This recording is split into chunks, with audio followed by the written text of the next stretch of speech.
దొంగతనంగా అసెంబ్లీలో బయట పెడతామేమో అంటే అసెంబ్లీలో లెక్కలు బయట పెట్టలే.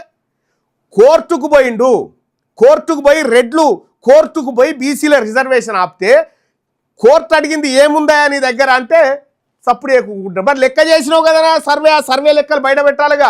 ఇగో వెనకబడిన తరగతులు ఇంతమంది ఉన్నారు, వీళ్ళు రాజకీయంగా ఆర్థికంగా సామాజికంగా వెనకబడ్డరు ఇంతమంది, ఇగో గిన్ని ఇండ్లున్నాయి, దీనికి సైకిల్ లేదు, దీనికి కోడ్ లేదు, దీనికి ఒక్కనక్క లేదని చెప్పి ఎందుకో చెప్పలేదు.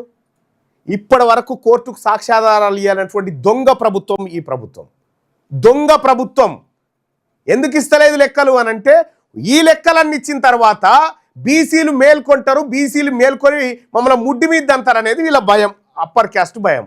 మిమ్మల్ని మీరు పెట్టినా తప్పది, మీకు ఆ బాధ, పెట్టకపోయినా తప్పది, కాకపోతే కొద్దిగా వెనక ముందు గంతే.